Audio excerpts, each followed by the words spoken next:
Serial killers terrify us with their crimes, but their final words haunt us even more.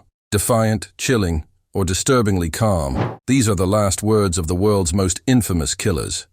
John Wayne Gacy. John Wayne Gacy, the infamous killer clown, tortured and murdered 33 boys and young men, hiding their bodies in the crawlspace beneath his suburban home. Even after his conviction, Gacy remained callous and unrepentant. Facing execution in 1994, there was no apology, no plea for forgiveness. Instead, Gacy's final words were laced with pure contempt. "Kiss my ass," he spat, defiant until his last breath. In the end, Gacy's legacy of terror was sealed. He died as he lived, a remorseless monster hiding behind a mask of normalcy, and the families of his victims were left haunted by the horrors he inflicted. Richard Ramirez.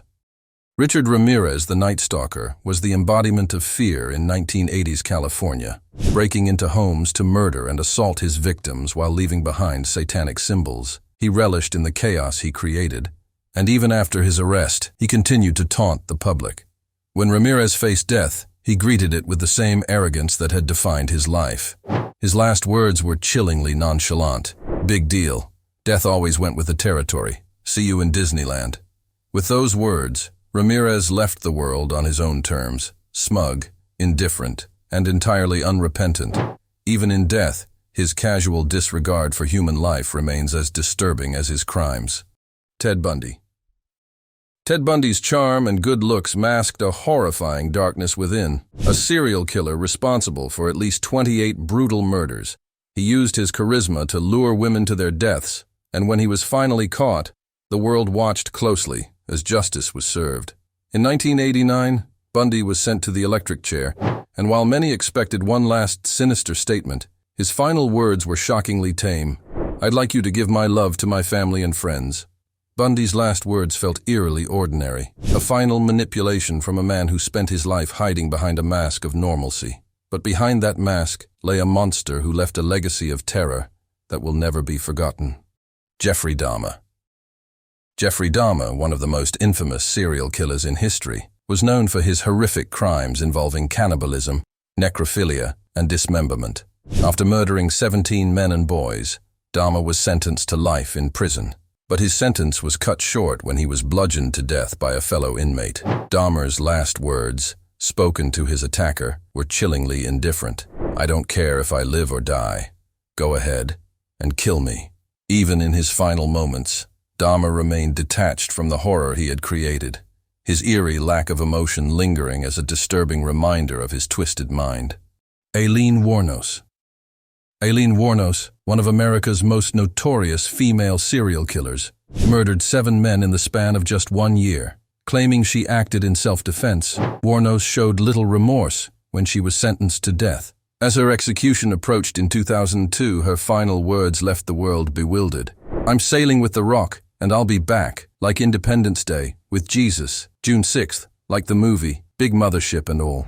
Cryptic and bizarre, Wuornos's last message added a final layer of mystery to her already infamous legacy. Whether it was madness or a last act of defiance, her words continue to unsettle those who hear them.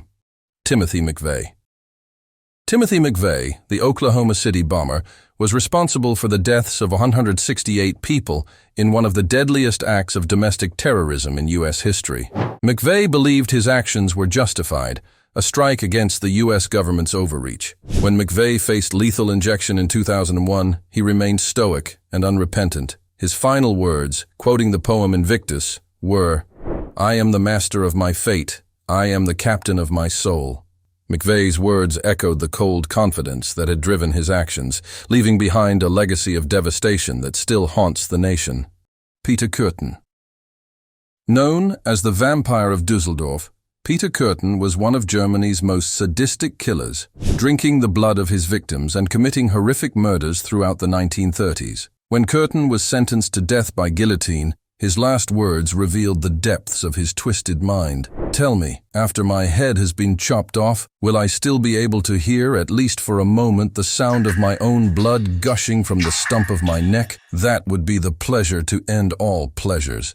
Even as death approached, Curtin found perverse pleasure in the violence that had defined his life, leaving the world with one final disturbing thought. Velma Barfield, known as the Death Row Granny, poisoned 6 people, including her own mother, to cover up her financial troubles. Facing her execution in 1984, Barfield expressed remorse for her crimes. Her final words were simple but heartfelt. "I want to say that I'm sorry to everybody I hurt." But her apology came too late for the families of her victims, and her last words did little to ease the pain she had caused. Behind her grandmotherly facade was a cold-blooded killer whose crimes would be remembered long after her death. Albert Fish. Albert Fish, the boogeyman, was a child killer, cannibal, and sadomasochist whose crimes were so horrifying that they shocked even seasoned detectives. When Fish was finally sentenced to the electric chair, his last words were as bizarre as the crimes he committed. "I don't even know why I'm here." Those chilling words perfectly encapsulated the mind of a man completely detached from reality, a monster who took pleasure in the suffering of others and left a legacy of pure evil. Gary Gilmore.